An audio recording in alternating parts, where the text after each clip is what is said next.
Hello. Then. Now. Countdown to the queens. Episode number 500. Forever. Looks like hell froze over. Without any more further ado, Together. let's jump straight into the show. Hello, welcome to episode number 64 of the TEW IX Challenge Run. We are here for ECW for Tuesday, the 5th of November, 2024. I'm almost 2 months behind now, so I've got a lot of catching up to do to get to the Royal Rumble in time, but luckily it's in February, so I have a little bit extra time. And it's going to take some grinding, but I'm prepared to do it. I did it last year. I'm probably not going to make it there in time, but we'll see. But yes, tonight we have the OTC making his return. He'll kick off the show tonight, Roman Reigns, and we hear a challenge has been made by Solo Sikoa for Roman Reigns heading into tonight's show.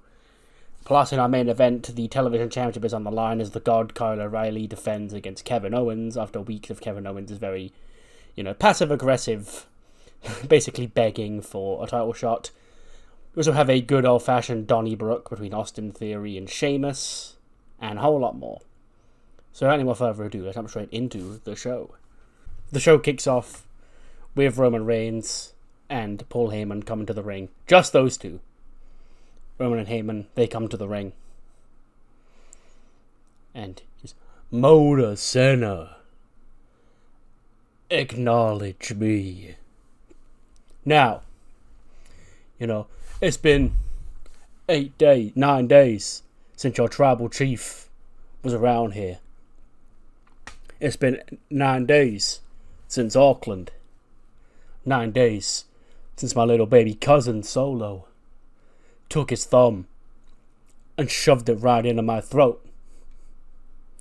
Now Solo, of course, him being Solo, he can't do that by himself. He's gotta get help to get it done, and who's he called for help?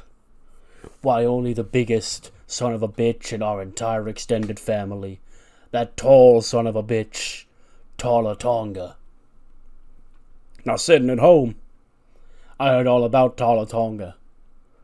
I heard what he did to Braun Strowman last week. And he's one tough son of a bitch, Solo, I'll give you that. But this family is thicker than blood. We stick together and we know each other. So you don't think that we, as a bloodline, can solve your new big problem out? You must have another thing coming, boy. Now I hear that you, Solo, the wannabe tribal chief, have got a challenge for me tonight. While I'm waiting, get your ass out here and deliver it right now. Out comes Solo with the Tongans, and I was going to say the Tongans and Tala Tonga, but I guess he is a Tongan in himself, so yeah, just the Tongans also counts him. I'm just so used to the Tongans just being, the Glorious of Destiny. So it goes, look at you, Roman.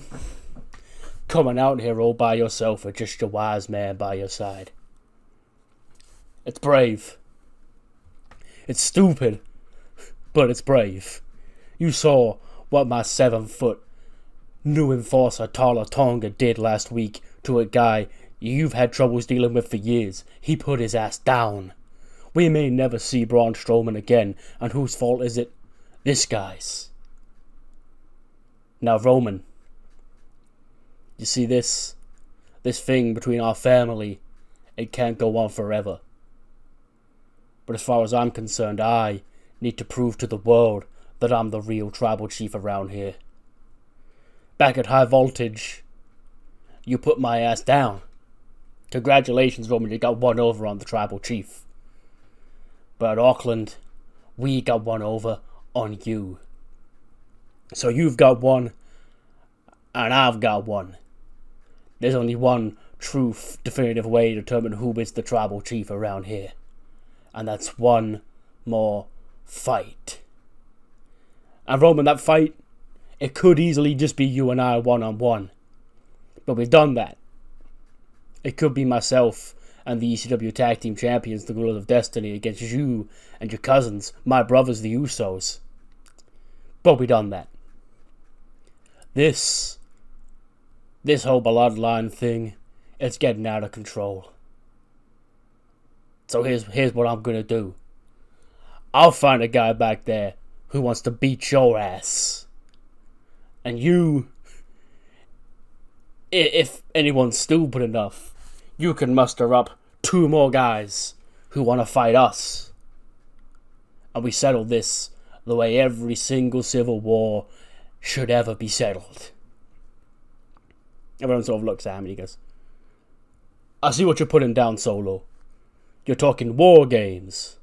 You're talking bloodline, civil war games at Survivor Series. You and your 3 big-ass Tongans plus whoever else back there wants to join your side.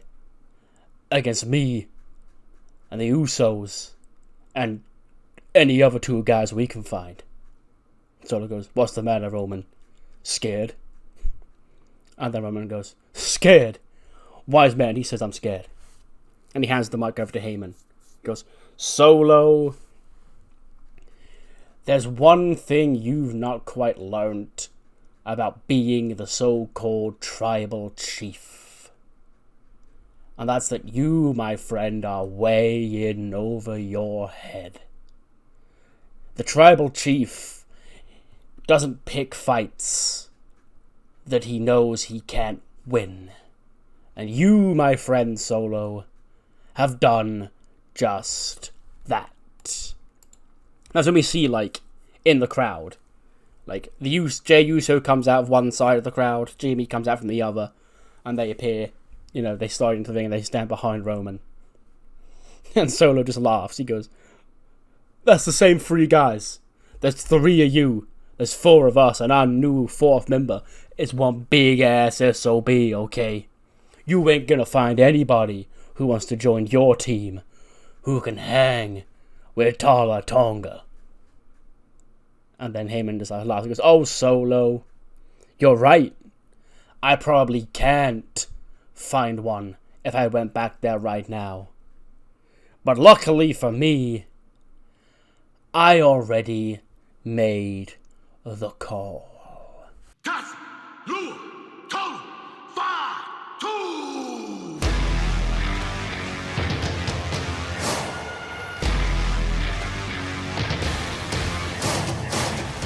Out comes Jacob Fatu. Jacob Fatu slides into the ring. He stands side by side with Roman Reigns. And, yeah, we get into a big 4v4 brawl. You know, Tala Tonga and Jacob Fatu slugging it out. Obviously, the Usos dispose of Tama Tonga and Tonga Loa quite quickly. So in the end, you know, it is 3-on-1 assault on Tala Tonga. He doesn't leave his feet, but, like, we do the thing where, like, they do a double clothesline on him and send him over the top rope. He lands on his feet on the outside. The Usos both hit big flying Uso splashes to the outside. And then Roman backs him into the corner. He goes, ooh, ah. He loads up a spear on Solo Sikoa. And as he charges in, he's met with a big clothesline by Warden. The ECW champion, like, looks down at Roman. He picks him up. He goes to give him a powerbomb. And then Solo sort of like gets to his feet, sort of looks across at Warden, because he stretches his arms out wide. He goes, no, give him to me. And Warden looks down at him, he sort of tosses Roman to the floor. And Solo goes to deliver a spike to Roman Reigns, when Jacob Fatu comes in out of nowhere. He super kicks Solo. He delivers a big Samoan drop to Solo Sikoa. And Solo rolls out of the ring, and then when Jacob Fatu, you know, he gets to his feet, he's doing his Jacob Fatu, you know, big angry shakes, and he turns around and Warden's there, and we get a brief face-to-face stare down. Warden and Jacob Fatu face-to-face. The crowd's going mental. You know, one member of the bloodline Warden is yet to take out is this big Samoan werewolf. They start exchanging strikes. When Tala Tonga goes to get back into the ring, when Joe Hendry rushes out from the back, he's got a steel chair and he starts trying to take the fight to Tala Tonga, and he grabs the mic and he goes, hey, you tall big bitch. What you did last week to Braun, I don't appreciate that. Now, I may be throwing myself into the lion's den right now, but No one messes with my Braun Strowman and gets away with it. So right here, right now, I'm gonna challenge you, Tala Tonga. So yeah, our opening match is Joe Hendry against Tala Tonga. You know, that match gets a 69. So yeah, 67 for Joe Hendry, 61 for Tala Tonga. They've got pretty good chemistry. It's actually quite better than I thought it would be. But of course, Tala Tonga does put down Joe Hendry with the head shrinker in 6:48. So yeah, Tala Tonga getting the momentum up for War Games. Civil War Games, Bloodline Civil War Games. Now, one thing I do want to address is originally I was going to do, 4v4 Bloodline v Bloodline and not do the 5th members like they did in real life, because I thought in real life the additional 4 5th members they were unnecessary.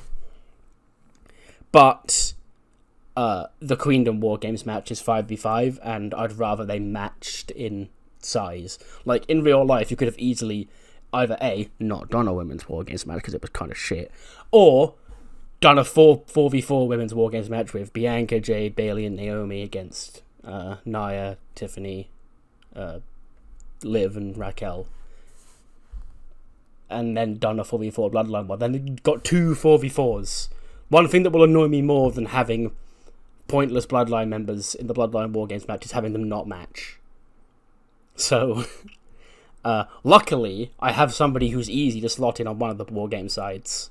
And I've got somebody else on the other War Game side who I think is going to be a very fun addition in the next few weeks. So, yes. We are going to do 5v5 War Games match for the men.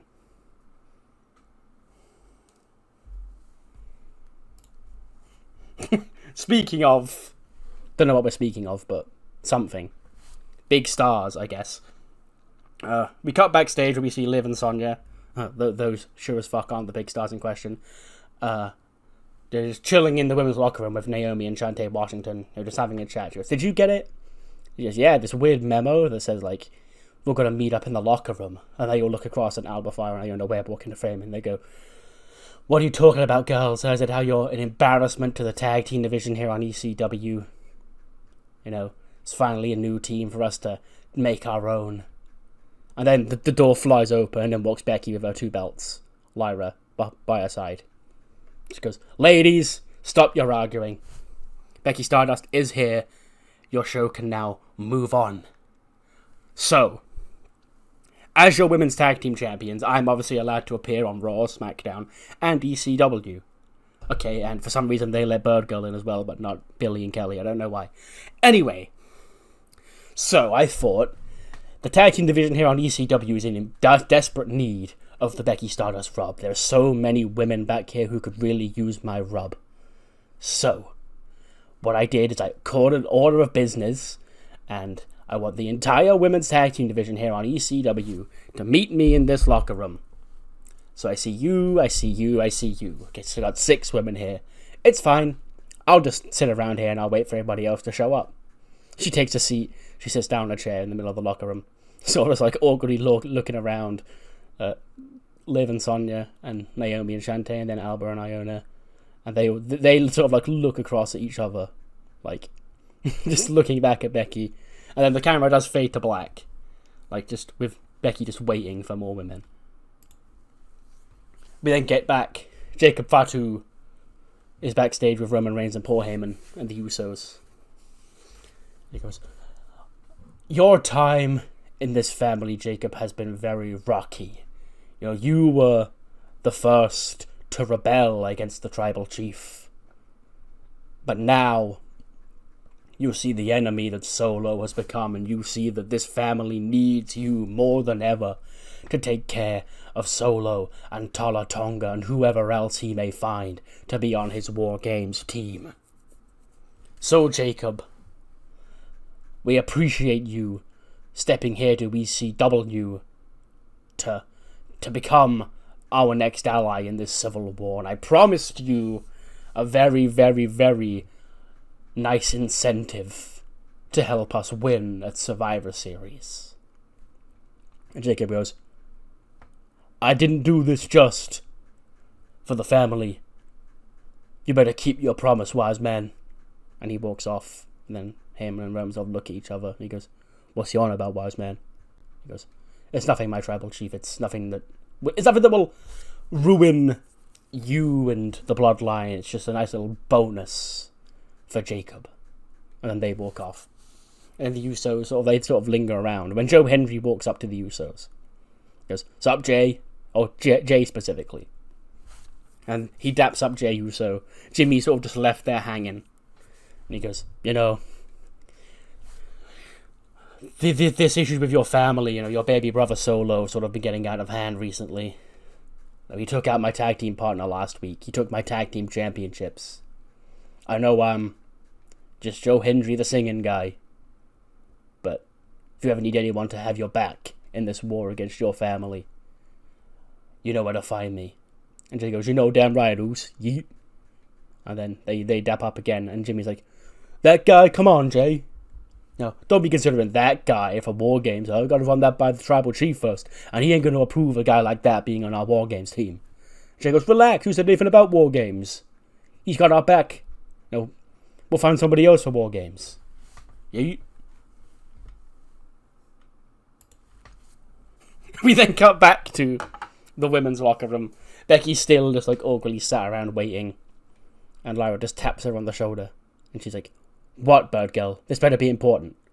She sort of leans over, whispers something in her ear. She goes, "Don't be so stupid, bird girl. I may have, had a bit of a wobble in my confidence yesterday, but we've moved past that right now. But you expect me to believe something as stupid as that? You mean to tell me there are only 3 tag teams in this women's tag team division on ECW?" And then they all sort of awkwardly look at Becky. She goes, "Oh, you've got to be kidding me.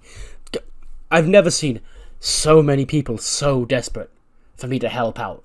You are so lucky I'm the women's tag team champions, because any other tag team champion either A, wouldn't make a difference, or B, wouldn't be willing to boost your entire division up. So now, as your women's tag team champions, it's my goal to elevate every single woman in this room to become credible tag team. So all of you, or 6 of you, get your ass out to the ring right now. We're going to have ourselves a 3-way tag team match to determine who's going to fight me for the women's tag team championships next week on this damn show." And then they all sort of just get ushered to the ring by Becky. I imagine there's no themes or shit. They all sort of just get tossed out there. Becky shoos them all out there. And gets a 75. Apparently it's elimination. I didn't account for that being elimination. So, Naomi pins Iona Webb with the split leg and moonsault. Iona Webb suffers of a truce nose. Sure. 76 for Alba, 63 for Iona, 69 for Sonya, 79 for Liv. There you go, Cole, and that's her best fucking rating in God knows how long. 85 for Naomi and a 74 for Shantae Washington. But yes, Naomi and Shantae Nightlight have been primarily ECW's only tag team for a while. But obviously, since Becky's addressing it on TV, it's something that we're going to work on improving. But yes, after the match, Becky takes the mic. Imagine she's on commentary for the match. She goes, "Congratulations, girls. You are now the number 1 contenders for the Women's Tag Team Championships. We'll see you next week," which means we haven't got to defend the ECW. We haven't got to defend the Tag Team Championship against anybody else. If you're on SmackDown, and if you're damn sure if you're on Raw, and you think you're next in line for these Tag Team Championships, you're shit out of luck, because it's these 2 damn girls right here, the greatest tag team on ECW. Naomi and the other girl, Nightlight. Yeah, quick pre-taped video from Shibata and Shinsuke. Again, Shinsuke speaking in Japanese with the subtitles, and talking about how they came to the aid of Ali the other week, but they're not doing it to help Mustafa Ali. They just want a chance to beat any tag team that steps foot in their path on ECW, and that happened to be the Grizzled Young Vets. And next week they're back in action to remind the world that they are the new Musketeers. They are generational talents over in Japan, and they're looking to bring that generational talent to ECW.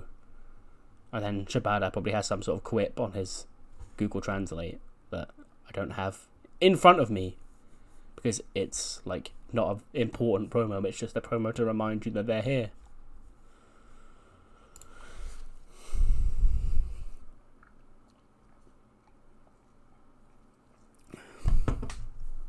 then see Florence come to the ring. Probably with a plaster or like a bandage on her head from the attack last week. As well, I sure would have loved to come out here last week. 3 days after a great defence against my friend Blair Davenport in one of her home countries of New Zealand. We had a great title defence. Anybody really enjoyed it. And I was going to come out here, I was going to call out my friend, shake her hand, and thank her for such a great match, and wish her luck in the future, because she put up a great fight, and she will be Women's Champion one day. But unfortunately, none of the things in that statement appear to have aged very well, because I couldn't come out here last week, because I'd been attacked backstage. That's what's left me with this old bump on my head here. And I believe the person who put their hands on me last week was my aforementioned friend, Blair Davenport. You see, Blair, it's not my fault that during our times here in WWE, I've won Money in the Bank, I've won the Royal Rumble, I've won the ECW Women's World Championship, held that Women's Championship for over 200 days, while all you've really done is be my friend. Okay? And I gave you that opportunity, Blair, because I wanted to boost you up to that level, because you're that good, because I've trained with you for all these years, and I know you've got what it takes to be ECW Women's Champion. And it was a nice opportunity in front of your hometown. God knows you probably didn't deserve it after you fumbled against Sasha Banks just the week before, but hey, I'm nice like that. And you repay me by what? Listening to the words of Ruby Riott? Ruby Riott, okay? She's the woman who could stick a knife in our long-standing friendship. So quite frankly, come out here and explain yourself. And then Blair does come out, she goes, first of all, I didn't attack you last week, Florence. But you're throwing some very, very wild accusations at me right now. And I'm coming out here to clear my name. Look, it wasn't me. Why would I attack you like that brutally last week? If I wanted to fight you, I'd come out here and do it face to face, because that's what we do, because we have that mutual respect. I wouldn't take a backstage shot at my own friend because I was salty that I didn't win the championship. Okay? Now you're coming out here, dressing me down, burying our entire friendship, and for what? For fake allegations you've made up in your head. Okay? I didn't do it. Okay? And now, every single person, since I've walked through that building today, everybody's been side-eyeing me. Like, everybody else has already decided in their mind that I was the one who attacked you. I don't appreciate that. And if I'm honest, I came here tonight after I arrived at the building and everybody was side-eyeing me because they'd all decided in their head that I was the one who attacked you. I was going to come to you and say, can you please tell them they're being stupid and tell them to, I would never do such a thing as your friend. But here you are, spouting the same old BS as everybody else. Maybe it was you. Maybe you were the one who spread that shit about me. Maybe you're the reason why everybody thinks that I attacked you. Because, it wasn't, okay. Last week, if you must know, I saw, a second of who it was that attacked me before I went out. And it was you. You had your hood up. You're wearing your clothes. I recognize your clothes, Blair. Because, what do you want about? It wasn't me. Like, I understand if you think it was me that attacked you because of the clothes she was wearing or whatever it was, then fine. I guess I just got to prove to you that it wasn't me. And she storms to the back. And Florence goes to storm to the back and chase her out when Ruby Riott comes out for her match. And she sort of watches as Blair storms past her and Florence storms past her, to sort of laughing, oh, something's gone wrong here, I don't know what's gone on there. 76 rated match. Ruby picks up the win over Ivy Nile. 10 minutes of a Riott kick. 85 for Ruby, 65 for Ivy. Yeah, nice little match. Just to get Ruby Riott a win. For some reason. We then cut backstage. Blair Davenport is still stressed out. And Kelly Kincaid walks up and goes, Blair, we saw a very tense, altercation out there with you and Florence. And Florence made some great points. She said she saw you attack her. She goes, I didn't do it, Kelly. Okay, and you're supposed to be unbiased. You're supposed to be an unbiased interviewer. And here you are spouting the same old conspiracy bullshit that every single person has bought into, apparently including Florence. Okay, my own friend throwing me under the bus over some stuff that I didn't do. Okay, I'm quite frankly sick of it. And she storms off, and we just see Susie sort of walk into frame and stare off, follow Blair with her eyes as she walks away. And Susie just shakes her head and walks off. Kelly Kincaid spots Susie and sort of goes all wide-eyed, and then as soon as she leaves, okay, what did she want?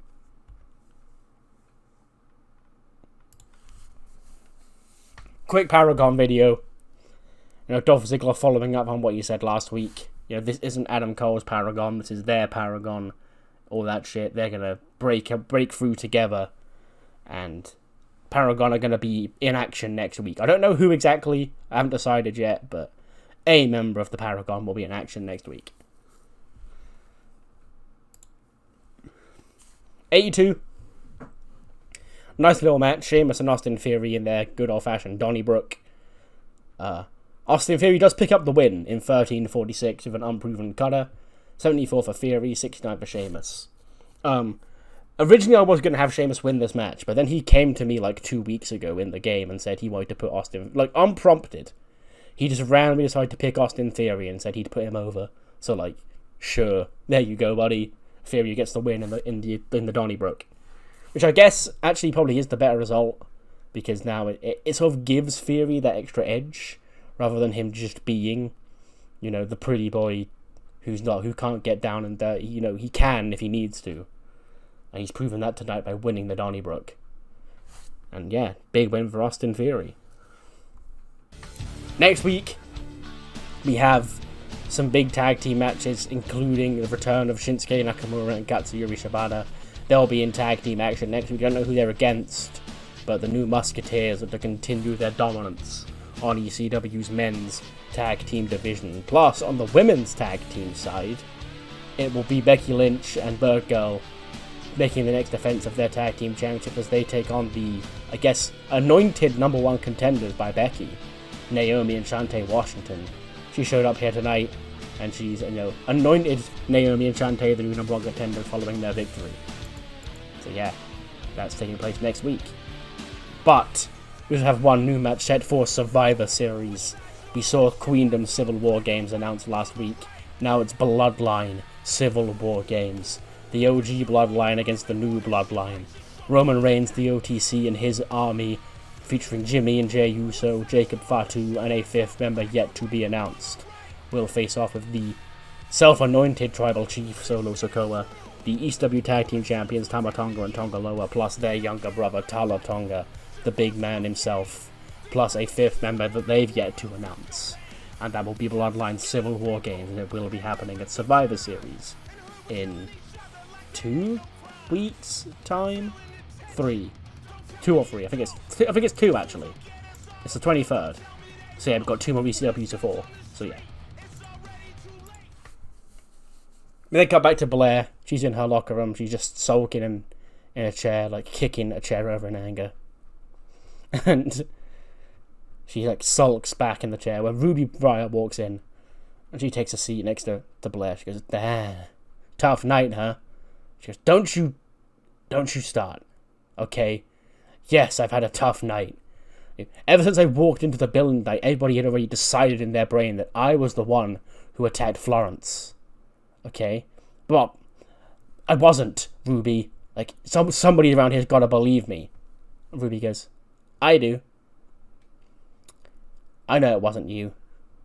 Blair goes, really? I don't expect that from you.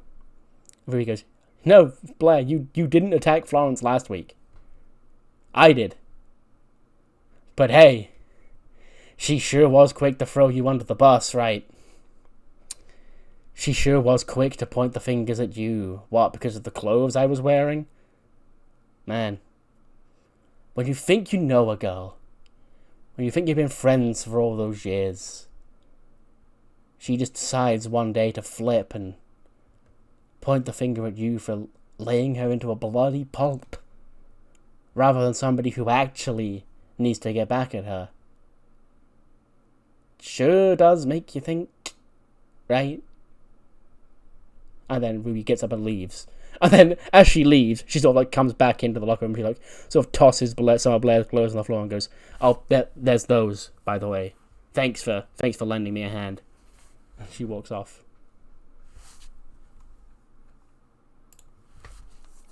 89 rated main event. The God, Kyle O'Reilly, and Kevin Owens for the ECW Television Championship. So this match, Kevin is very...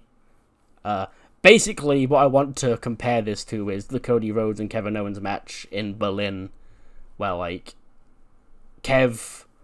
He does start getting on top of Kyle.